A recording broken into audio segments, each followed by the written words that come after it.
Hello everyone, I'm Brian. Today I'm reacting to Lama Chopa, part 1 of 2, Visualizing the Guru with subtitles. So I thought this would be a pretty interesting one. I haven't done a two-parter for Tsem yet, but it is actually literally two separate videos. So we'll do the first part today and the second part tomorrow. I'm not exactly what sure this is. Again, visualizing the Guru. I'm guessing this is something specific to his particular Buddhism. I'm not sure if that's Tibetan Buddhism or not, but let's go and get started. The Lama Chopa is a very powerful set of teachings, and this is done in all Gelugpa monasteries in Tibet. And then after the Tibetans went, and then Mongolia, Russia, India, and now all over the world. It's called a Guru Puja, and for convenience sake in Tibetan you call it Lama Chopa. Lama Chopa literally means Guru Puja. And it was written and composed by the omniscient first Panchen Lama, Panchen Losang Chukyi Gyaltsen. Why do we say omniscient? Because the first Panchen Lama was not considered just a famous or erudite teacher. He was considered a very attained teacher, a very high-level teacher. In fact, he showed such a high level of attainments that they actually considered him a direct emanation of Amitabha Buddha. And so he's one of the few incarnate lamas that they believe his incarnation is not of a human, but it's of a bodhisattva manifesting as a human. And so His Holiness the First Panchen Lama was said to have many visions, many visions, and many voices and dakinis and angelic beings singing, and he recorded. So many things that he taught, many things that he wrote, and many things that he composed and he gave as practices. When people did it, they themselves had the same visions and gained attainments. There's a difference when a Lama composes something, and then you will see maybe the rain, you will see a light rain. One of the clearest signs is when a Lama is composing something, you see a rain. When you see a rain happen when the Lama is composing something, it means that what he's composing can be from a vision, a dream, a celestial being talking to him, or from his own attainments. So when there's a light rain, when the Lama is composing something, composing actual prayer, when other people recite it, it will have that tremendous benefit for them. Okay? But there are many lamas that are highly realized they compose things. There are no signs like rains when they compose. That does not mean it's not beneficial. All right? So for His Holiness Panchen Lama's works, many people have used his sadhanas, his prayers, and his visionary teachings. And when they did it, they have results. Okay? There are sets of teachings, they're called ear whisper teachings. Why are they ear whisper teachings? They're ear whisper teachings that you transfer from Lama to disciple. For example, sometimes a Lama will be giving you a teaching, but he'll transfer something over to you that's not on words, and you need to be present. So if you listen to a tape or you read the transcript, it will not have the same blessing. That transference of a blessing for someone who's ready will open up their karma for doing Dharma. So it's very important that the person is present when the Lama is requesting it. So why not all the time this karma surfaces? You think of it this way, it's like a vast ocean. It's like a big vast ocean, and we're waiting for a certain fish to surface to the top, and the fish is very small. So when the fish surfaces to the top, we want to feed it. Give it some vitamins or some, whatever. So we have to wait there on the ocean. Which part of the ocean? The Pacific side, the Atlantic side, the north side, the west side, the middle, where? Do we snorkel down? Sometimes the fish stay very dark, deepens down in the ocean. There are animals and life and fishes that stay at the bottom of the ocean that never surface. They stay in darkness all the time. So for that tiny fish to surface and we feed it is like bringing Dharma to someone. That's how rare it is. So therefore, sometimes transmissions are given in the Lama's presence. And so when the Lama is teaching something, the person can get a transmission of something else, or a blessing of something else, or opening of karma of something else. Just be in that presence at that time. Because why? Their little fishy has rose to the surface. So it's the chance for the Lama to feed them. Once that chance is missing or gone, that fish will go under. It'll be quite a while again. So that's why it's too bad when someone misses an opportunity. Therefore, these days I don't give public teachings. I give spontaneous teachings. I give spontaneous talks to people who are around, who spend the time to be around, make an effort to be around, and make it a point to be around. And so I give talks from time to time, and you'll benefit from those. Why is that? Because my talks are to benefit you. These are things I learned from my great masters. Okay? If you make it easy to get Dharma, you will get Dharma. If you make it difficult to get Dharma, Dharma will be difficult for you. So, His Holiness the Great Panchen Lama is really an extraordinary teacher, the first Panchen Lama. And he has so many teachings and so many practices that he's given his disciples that are amazing. If you actually have studied Tantra and you have studied Sutra and you read this text that he wrote, the Guru Puja, if you read it and he's composed the summary of Sutra and Tantra in verse form. If you actually read the verse form, there's a lot of information that is understood, but it's triggered by the word. For example, if I say to you, go to the supermarket and buy fruits, I don't have to say bananas, guavas, cantaloupes, avocados, and etc. You'll know that it's all the fruits. So like that, when he tells you a certain practice, if you study Tantra and Sutra and Tantra, you'll say, oh my goodness, that is so profound. Because he just says that, but it means all this. It's very, very profound. And it's in verse form. It's recited in the verse form. And all the Gelugpa monasteries since the time of the first Panchen Lama, when was that? Okay, and that was the time of when? Who was one of his disciples? Correct. The first Panchen Lama, that is. Yes. So actually it's considered first and also fourth. Posthumously fourth. Can you explain that more? The Panchen Lama Tripti was given the title by the Dalai Lama. And so his previous incarnations was posthumously given as well. So it's 1, 2, 3, and 4th. So although he's the first Panchen Lama to be given a title, but he is fourth in line. Yeah. So it was the fourth one that composed it. It was actually the first time he was named the first Panchen Lama. Okay, so his illustrious disciples were people like the Dalai Lama, the fifth, right? Yes. And Tugu Traba Gensen, and many other luminaries of his time. So anyways, I have received these teachings from His Holiness, the Dalai Lama, and it was sponsored by Geshe Tsulrim Gyaltsen. Geshe Tsulrim Gyaltsen flew in from Los Angeles to Dharamsala with a whole bunch of his students from America, and then he sent me a message to Gandhi, and I took a train up to North India, and I went for the teachings, and if I remember correctly, it was 10 days. And part of the teachings, the young Saranchi was there, and Saranchi was sitting on my lap reading teachings. I have a picture of that.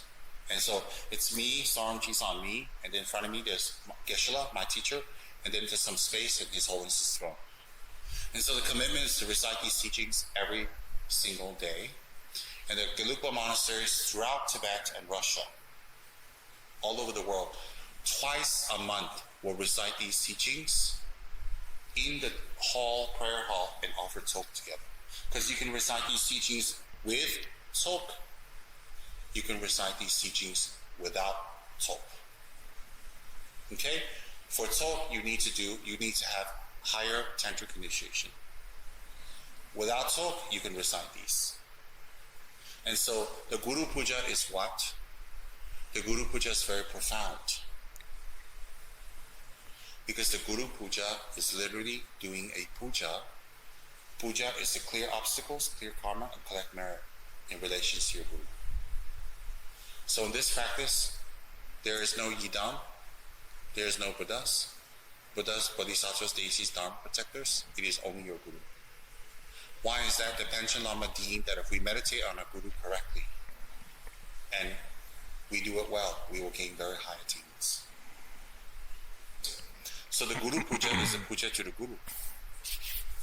And it starts with, take taking refuge, developing the mind to benefit all sentient beings, and purifying offerings. After you purified offerings, in the vast, you start with this immediately. In the vast heavens of indivisible voidness and bliss, amidst billowing clouds of Samantabhadra's offerings, at the crest of the wish-granting tree, embellished with leaves, flowers, and fruits, is a lion throne ablaze with precious gems, on which is a lotus, a sun, and a full moon. On top sits my root guru, who is kind in all three ways. In aspect, the essence of all the Buddhas; in aspect, a saffron-robed monk, with one face, two arms, and a radiant white smile, right hand in a gesture expanding the Dharma, left in meditative equipoise, cradles a begging bowl filled with nectar. It's really strange. It says a guru with one face, two arms, describing like a normal human being. I wonder why they specify that. I mean, I guess because due to deities having perhaps multiple arms and maybe multiple faces. Maybe that's the reason why they specify. I'm not sure. Then also, very interesting in this one, in relation to Advaita Vedanta, is the fact that there is you focus on your guru to obtain higher levels or status, which is again very strange. It's I do wonder if there's different versions. Oh, there is different versions of Buddhism. I'm sure there's perhaps regular Buddhism and Tibetan Buddhism. Jeez. But very interesting. This one focuses on the gurus, I believe. Not sure. I just kind of wanted to. I find it kind of strange. I guess it's not something that I guess how do I say, I'm familiar with, essentially, because we have the Western part, which focuses on God or Jesus, or maybe even Mary in some cases. Then you have Advaita Vedanta, which focuses on your inner self, on you, not on gurus or swamis. Then we have his teaching, which seems to focus on the guru, at least in terms of this. And this, he seems to, the Lama Chopa is the Guru Puja, and which seems to be like a very either sacred or very high puja. I believe a puja is like a ritual, I think. Let me know if I'm wrong. Which again, it's just very interesting. Trying to think how else to phrase the thing. It's just very interesting. Something again that's different from the other two that I'm more familiar with. Again, a focus on the guru himself as opposed to say your inner self or perhaps like a deity. Draped with three robes of a lustrous saffron, his head is adorned with a golden pandit's colored hat. So that's how you visualize your guru. Amidst an indivisible space of void and bliss. And then filled with offerings all around. Filled. And then there's a wish-granting tree. There's a huge tree. And the tree has fruits that grants your wishes. And among that, there are many jewels. And then within the jewels, there's a lion throne. There's a throne. And then within the jewels, there's a lion throne. Okay. It's a throne supported by 8 lions. On top of that is a lotus, a sun, and a moon. And that sits your root guru. Your root guru is giving teachings on this hand. This hand's meditative equipoise, holding a begging bowl. And then, he's wearing the robes, 3 robes of a saffron of a monk, fully ordained monk, with a yellow pandit's hat. And he's smiling, giving a wide smile. Wide smile means what? You can see his teeth because he's so pleased with you. And you need to see that every day in your visualizations. Then in your heart, in your guru's heart, is the all-Lord pervading Vajradhara. Who's Vajradhara? Vajradhara is Shakyamuni in the form of green tantra, blue in color. So in the guru's heart is Vajradhara, one face, blue in color, 2 arms, holding Vajra ball, embracing his contra, Vajradhatu Ishvari. They delight in union with no lust and no karma, but staying in void and bliss. They are adorned in many jewels, radiant with thousands of light rays. They are emblazoned with the major and minor signs of the Buddha. That means they have the 112 signs of the Buddha on their bodies, both their bodies. And they sit in the Vajra position inhaled by 5 color lights. Vajra position means what? The leg is crossed. With 5 color lights, totally pure. Your skandhas are the 5 Buddha skandhas. The skandhas is the 5 emotions, the 5 consciousnesses, the 5 anger, hatred, desire, etc. The 5 skandhas they are so attained that it's become the 5 Buddhas: Amoghasiddhi, Amitabha, Ratnasambhava, etc. Akshobhya. Then your 4 elements, the 4 motherly consorts. So the earth, water, air, and fire is not even earth, water, air, and fire anymore. It's the 4 consorts. All right? Then the bliss of your senses, your energy channels, sinews, and joints are all reality bodhisattvas. So their joints, their bones, their sinews are actually bodhisattvas. And the hairs of your pores, the hairs on the pores are the 21,000 arhats. So each one of the hair that comes from your pore represents one of the 21,000 arhats.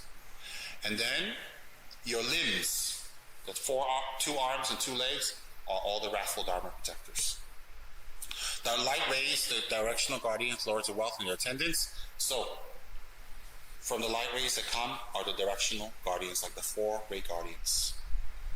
And then below their feet are the worldly gods: Ishvara, Brahma, Vishnu, and etc. Kushni, Vishnu. So they have Brahma and Vishnu in this one. I'm familiar with those. Ishvara. I can't remember. I'm trying to remember in terms of Advaita Vedanta the 3 ones. I know. Oh, Shiva. So Vishnu is like the Vishnu is the greater one, I believe, right? Again, correct me if I'm wrong here. Next is Shiva, actually, but it's really strange because the story that I heard made Shiva seem ignorant of the multiverse in a sense, because he went up to, I believe it was Vishnu, because of the conflict of what Brahma was doing. Brahma, Brahma was, I believe Brahma was, of course, multi gods and multi universe, one Brahma per universe. Brahma has 5 heads, a million heads, 1 heads, however many heads, depending. And I believe in this particular story that I heard, Shiva was upset at Brahma because um, Brahma let his people suffer. And Shiva was like, "Why are you doing that? Why are you letting this happen?" And he cut off the 5th head.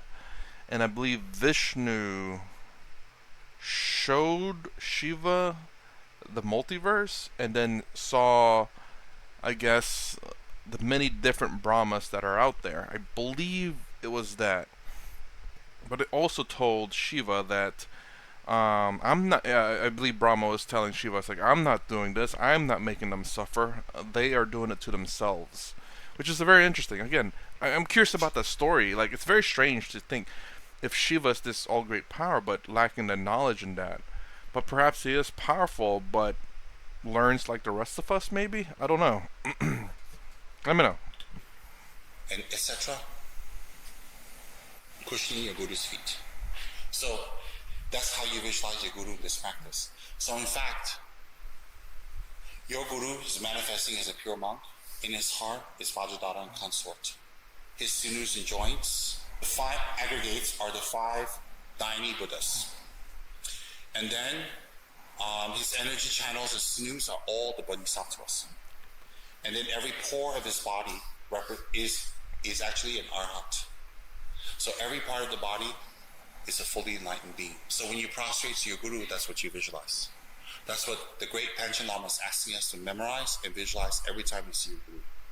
So when you visualize your Guru, he's all the bodhisattvas. He's all the arhats. He's all the Dharma protectors. He's all the deities. He's the 5 Dhyani Buddhas. So imagine if you show disrespect to this being. Imagine if you argue with this being, or you enrage this being and you make them scold you and talk to you for hours, or you steal from this being, or you disappoint this being. This being is a synthesis of the 3 jewels. That's what you visualize. So therefore, surrounding you. Before we go something, that's kind of strange.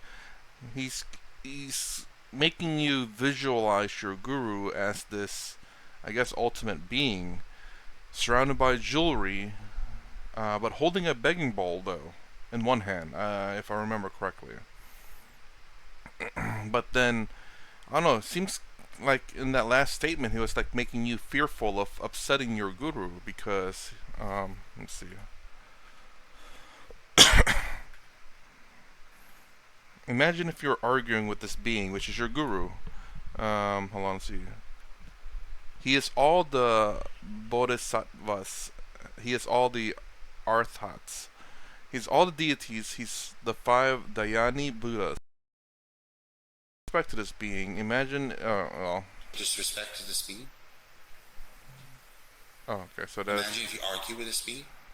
You are enraging this being. This being is synthesis of the three jewels, which I don't know what the three jewels are. Okay, let's see, just in case. This being is a synthesis of the three jewels.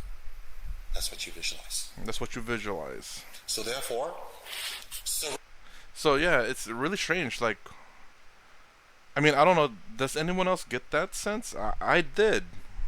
I thought it's kind of strange. Did I misinterpret it? Obviously, you don't want to argue with your guru. You don't want to disappoint your guru, for sure.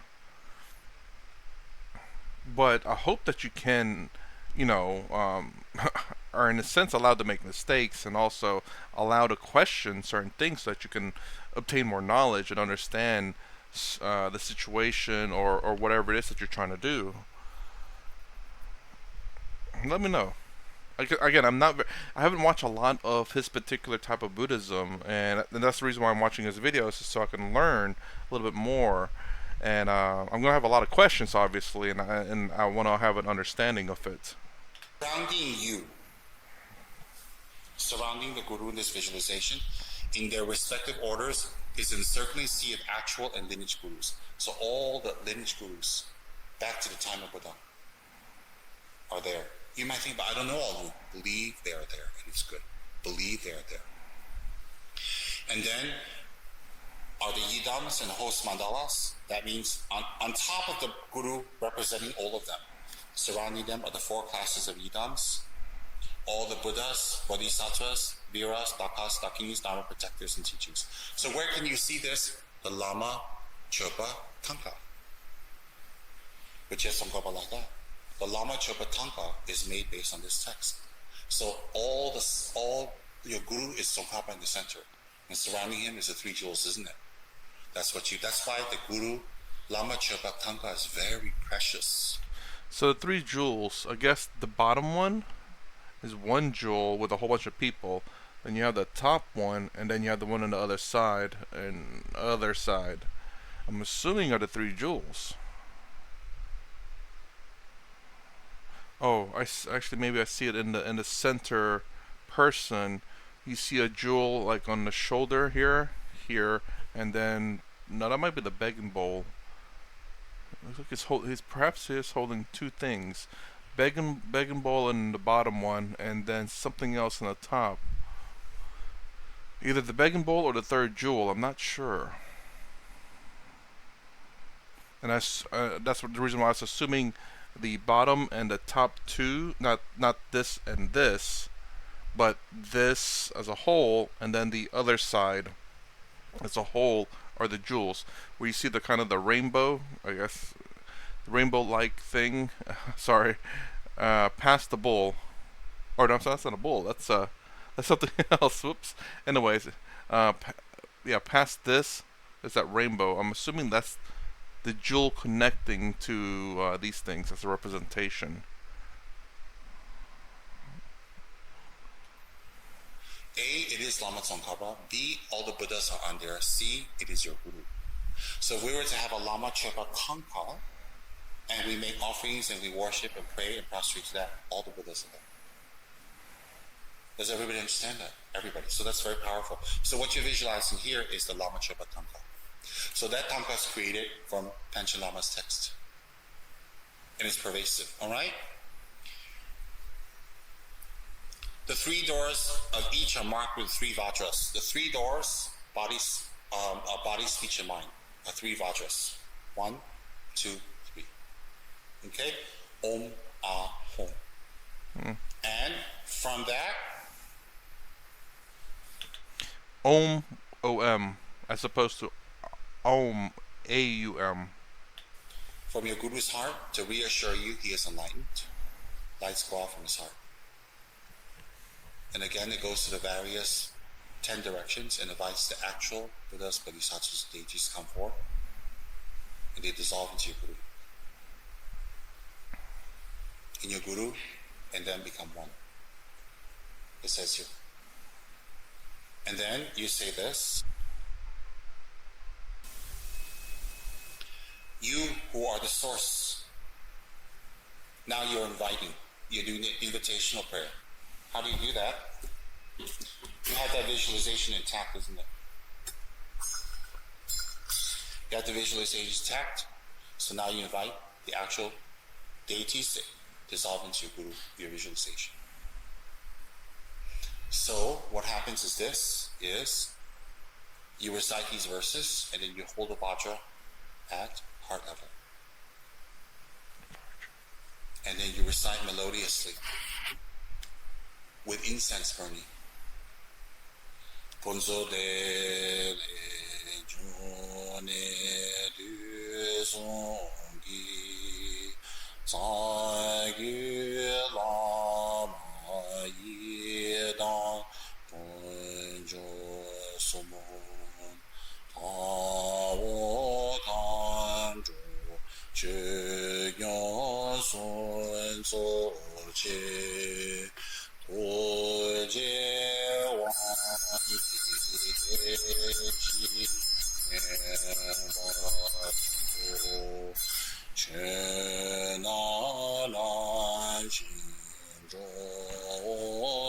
I'm sorry, I'm going to rewind it. I didn't realize the bottom part was the translation version. I thought those were 2 verses. I'm going to read that real quick. You are the source of goodness, bliss, and perfection. O root and lineage gurus, Yidams, 3 jewels of refuge, Viras, Dakinas, Dharmapalas, and protectors, with entourage and of the three times, by the power of compassion come forth and abide steadfastly. Okay. I was following the top part.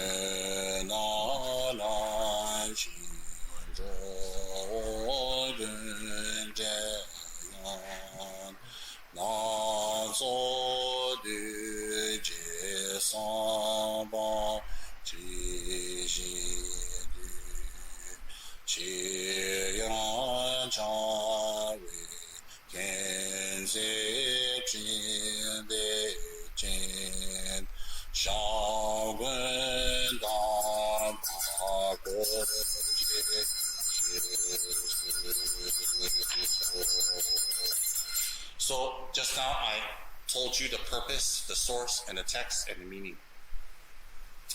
And then on top of that, we did the visualization of the Guru. Now we do visualization of the Guru. It could be a tanka, it could be a picture, it could be a statue, or it could be your visualization. You need to empower the tanka. You need to empower the statue or empower your visualization. Otherwise, it is just a tanka, it's just a visualization. So how do you empower it? By inviting the 3 jewels to enter. So when you recite these 2 verses that I have just recited every single day with visualization, not mindlessly, the deities come and enter into the images. So over time, when you do it every day, the deities enter and your images become more and more and more vibrant. Your offering objects become more and more vibrant. That's how some offering objects such as Buddha statues speak, because they've been so empowered and so blessed. Does everybody understand that? Okay? And then you need to seal the 3 jewels into the image or your visualization. Oma Guru Buddha Bodhisattva Dhammapada Sabari Vara Eha Hi Sa Om Bam Yeshiva Dam Siva Nisu Me Barai. Za means the deities come on top of the image. Hong Za Hong means the deity enter. Ba means the deity and the image become one, and then Ho, they're sealed. Za, Om, Bam, Om. That's the mudra. Za is this the image, and this is the deity. It's on top. Za, and then Hong, Bam, the deity, and the deity and the images become one, and then whole. Real quick, but like, what deities though? Like all of them, or he switches between deities plural to deity singular. I just don't know. Like, is there multiple deities? Is there just one, or what? I mean, he did clearly talk about Brahma, Ishvara, and Vishnu. But is that the all of them? Is those the deities he's talking about? The reason you hold the Vajra bell is because you're invoking them out of great compassion and wisdom. Okay? So, that's how your image... Oops, hold on. I'm going to rewind again real quick. He talks about the bell. The reason you hold the Vajra bell is the images become one, and then whole.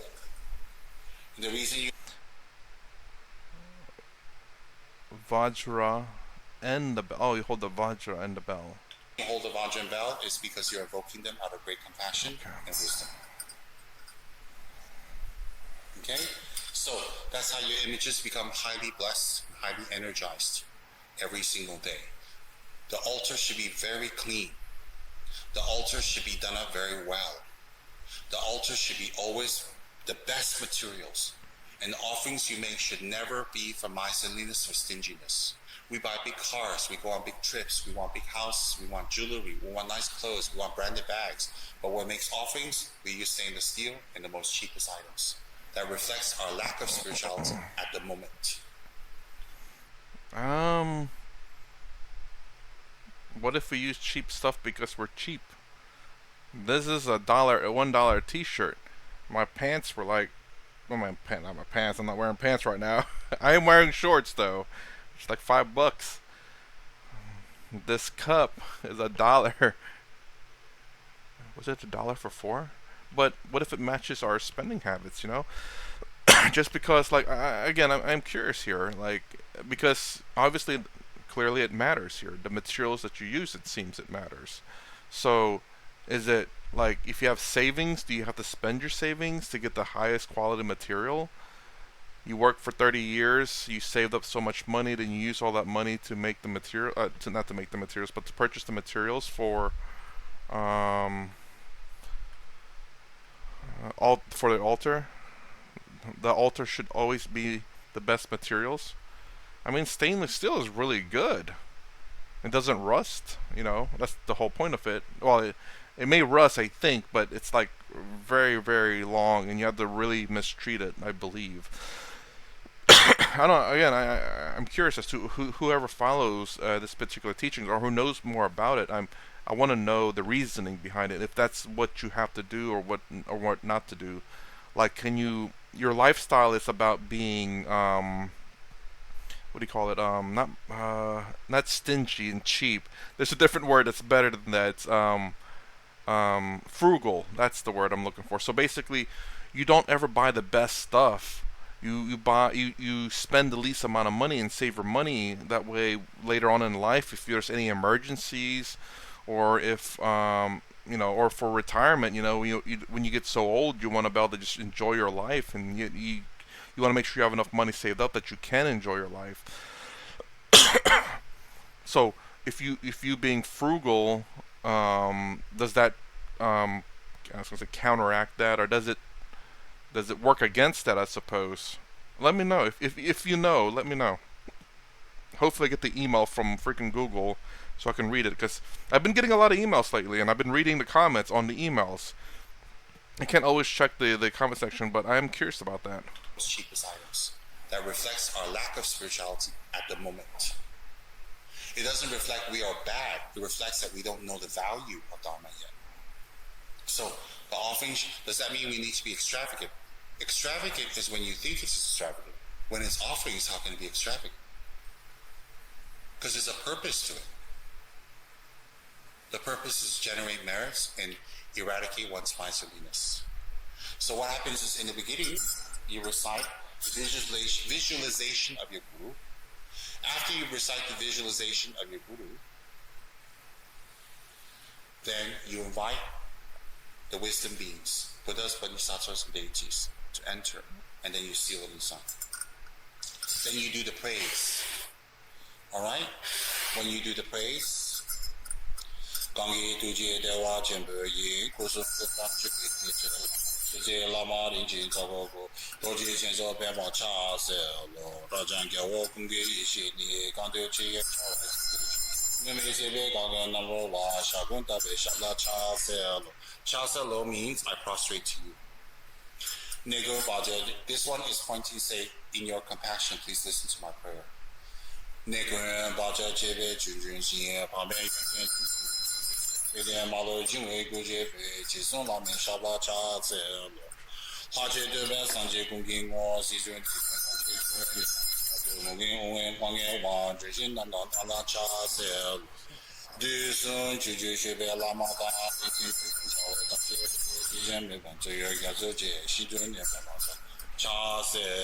etc. etc. So what you do is, in your compassion, please listen to my prayers. And this is turn the wheel of Dharma. Or turn the lotus, meaning turn the wheel of Dharma. And then please bestow great enlightenment upon me. And I prostrate to your lotus feet. So it says here first, we prostrate at your lotus feet. Sorry, I made that face because I heard a weird noise. I don't know if that was from the video or from my computer. That's the reason for that weird face I just made. O Vajradhara Gurus, your jewel-like bodies through compassion bestow an instant, even the supreme attainment. Of the three bodies, the sphere of great bliss. We prostrate at your feet, O holy refuge protectors.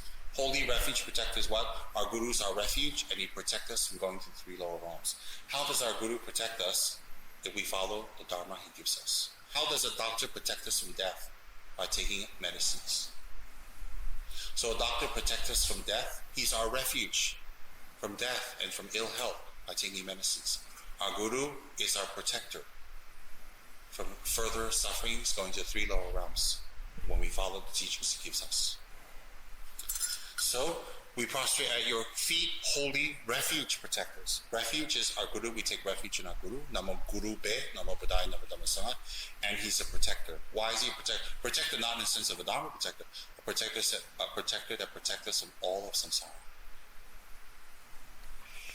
You are the pristine awareness of all infinite Buddhas. So you have the knowledge, the awareness, and the qualities of all the pristine Buddhas. Why are the Buddhas pristine? Pristine is the word that means without dirt, it's clean. Playing the role of a saffron-robed monk. Plain. Although you are a Buddha, you are manifesting as a saffron-robed monk. I would probably put the definition of pristine as in perfect. There's no dirt, there's no imperfection. Pristine is perfection, I believe. And as a supreme, skillful means to appear in whichever way suits your disciples. And then you will appear to your disciples in many ways. You appear as monks, as lay people. You appear wrathful. You appear peaceful. You appear funny. You appear joking. You appear lusty. You will appear angry. You will appear many ways. Because the disciple have different mind systems. For the disciples who have a lot of anger, the Lama might show extreme gentleness to soothe their mind, or extreme ferocity to calm down their anger. For someone who is very lusty, the Lama may use many funny jokes, sexual references, all kinds of teasings to remove that from them, and etc., etc., etc. So the Lama will use many skillful means to transform your mind. And then it says here, as a supreme skillful means to appear in whichever way suits your disciples. We prostrate, verse number 20, by His Holiness the First Panchen Lama. We prostrate at your feet, O venerable gurus. That's your guru and all his gurus. Sole source of benefit and bliss without exception. You are my sole source of benefit. Why? Because if I learn the Dharma, I will transform and I will help myself. And bliss without exception. Why bliss? Because if I practice Dharma and I change, I will only have happiness. So my guru, you are my sole source of benefit and bliss without exception. Very interesting right here. And this is something that I was kind of noticing, is the fact that everything is externalized a bit to the guru himself.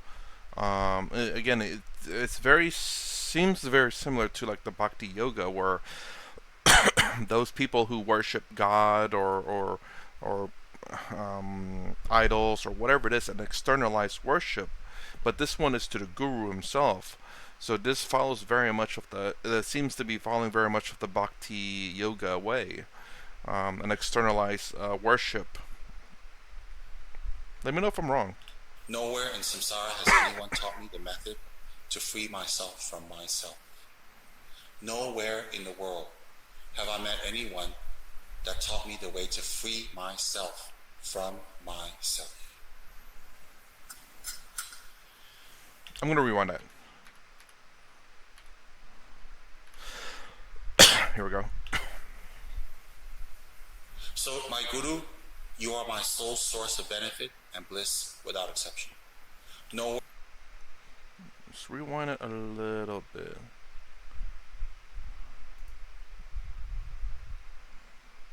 Gurus. Sole source of benefit and bliss without exception. You are my sole source of benefit. Why? Because if I learn the Dharma, I will transform. You are Gurus, disciples. It says here as to transform your mind. Whatever way suits your disciples. Sorry. We prostrate verse number 20 by His Holiness the First Panchen Lama. Why? Because if I learn the Dharma, I will transform and I will help myself. Okay, here we go. Okay, sorry, I keep going back and forth. There was something in particular here. Gurus, that's your Guru and all his Gurus. Sole source of benefit and bliss without exception. You are my sole source of benefit. Why? Because if I learn the Dharma, I will transform and I will help myself. And bliss without exception. Why bliss? Because if I practice Dharma and I change, I will only have happiness. So, my Guru, you are my sole source of benefit and bliss. Here it is. So your Guru, at least in terms, I don't know, is this for how do I say this? Is this for all people who follow this particular path, or is this for those who follow this subpath of his particular path? So in terms of Advaita Vedanta, there is of course 4 paths that I know of, which is Karma, Bhakti, Jnana, and Raja Yoga. And each one of those paths can lead you to enlightenment, but generally speaking, we have a little bit of a blend of 4. And that's just in terms of Advaita Vedanta alone. So you can have Bhakti Yoga and be enlightened that way. You can have Karma Yoga, Raja Yoga, or Jnana Yoga. But again, is this like a particular path, or is this the only path? Meaning that if you follow this particular path, this is something that all disciples must do, which is your Guru is your sole source of benefit and bliss without exception. Without exception. Nowhere in samsara has anyone taught me the method to free myself from myself. Nowhere in the world have I met anyone that taught me the way to free myself from myself. You eliminate the root of all faults and the instincts. You eliminate. How does a Guru eliminate your faults and the root and its instinct? How? By giving you Dharma teachings and you practice. So the root of all faults is ignorance, hatred, and desire. So whatever the Guru teaches you or does to you, it's targeting those 3 in you to uproot. Okay? And their instincts. What are the instincts? From ignorance, hatred, desire, we have all types of minds, all types of actions, and all types of motivations. That's the instincts. You are a treasury of mirror jewel-like quality. You are a treasury of myriad jewel-like qualities. Guru, you are patient. You are skillful. You are knowledgeable. You are compassionate. You are generous. You are giving. You have great love. So those are mirrored-like, jewel-like qualities. Why are they jewel-like qualities? Because those qualities are worth more than jewels. So you have those qualities combined with your knowledge. Therefore, I take refuge in you, my Guru. We prostrate to you, O benevolent Gurus, sole source of benefit and bliss without exception. You eliminate the root of all faults in your instincts. You are a treasure of mirror jewel-like qualities. So if you were to chant that, what I just said, this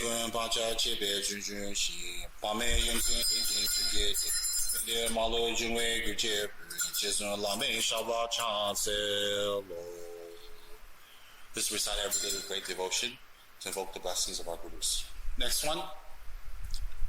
We prostrate to you, O benevolent gurus. You are in reality all the Buddhas. Why are they all the Buddhas? Because they do the action of the Buddha to you in your life. They just give you teachings to guide you, to scold you, to love you, and to give you the transmissions. So in reality, your guru are all the Buddhas contained in one. Teachers of all, including the gods. Your guru is a teacher of all, including the gods. Even the gods come and learn the Dharma from the teacher. Why? The Dharma surpasses even the gods. So when a great teacher teaches, there are supernatural, it's referring here, there are supernatural, formless beings in the room also listening. From the God realms, from the spirit realms, they're also in the room listening and mingling around. Especially if the teacher has bodhicitta, they'll come immediately. Always. So what it says here, we prostrate to you, O benevolent gurus. You are in reality all the Buddhas, teachers of all, including the gods, the source of 84,000 pure dharmas. You tower above the whole host of Aryas. The source of 84,000 pure dharmas, the Buddha gave 84,000 teachings, so the guru is the source of that. Meaning what? He can teach you those. You tower above the whole host of Aryas. Why does your guru tower above the whole host of Aryas? Why? Because you cannot see the Aryas directly. What are Aryas? Aryas is another name for enlightened beings. You cannot see the enlightened beings directly. So because you can see your guru directly, he towers above them in your life. He towers above them in your life because he gives you teachings, which is what they're supposed to do. With faith, esteem, and a sea of lyric praise, manifesting with bodies as many as the atoms of the world, we prostrate to you, the gurus of the 3 times and 10 directions, to the supreme jewels and to all worthy of homage. So with great faith, with great esteem, and lyrically praising you, I prostrate to my guru and all the gurus of the 3 times. Okay, very interesting. So this is all about visualizing the guru, and it's very interesting how the way you visualize your gurus. How do I say, you give him everything. I mean, he's above that of gods. Gods come whenever he starts. I guess I don't know what the right word, preaching, or teaching.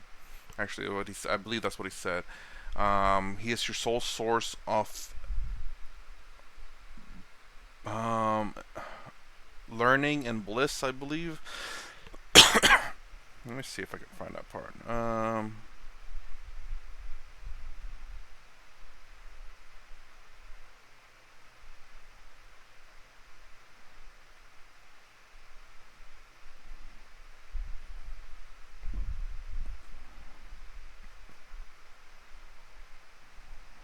Anyways, yeah, it's really very different from Advaita Vedanta. I'm wondering how different is this from. I don't know if there's just regular Buddhism, and then there's of course Tibetan Buddhism. Then if there's another type of Buddhism.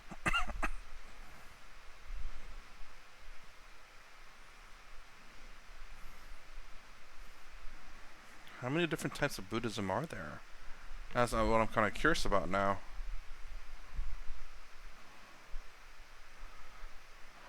We prostrate your feet. You're my sole source of benefit. Gurus, that's your guru and all his gurus. Sole source of benefit and bliss without exception. Benefit and bliss.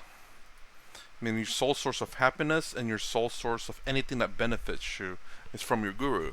Again, something that's I've never heard of even from, I was going to say Western religion, but I wouldn't doubt that they say something perhaps along the same lines. because it's somewhat similar in terms of bhakti yoga here. That you're externalizing a lot of things, where you worship and you idolize either a god or a being. And again, and you're supposed to idolize your guru in the sense that you're worshiping him and all gurus and all Buddhas, as well as even I was gonna say all the gods, but I don't think it's all the gods. I believe that even your guru towers over the gods and the Aryas. Again, very very different. I'm curious about the next part now. I can't remember what the title is, but I'm curious as what's the next step. Anyways, let me know what you guys think about this video, and especially my opinions and my questions, which is quite a lot actually. Let me know down below. So that's part 1 of Lama Chopa. If you like my content, please consider subscribing, thumbs up the sound down below. Thanks for watching. I'll see you in the next vid.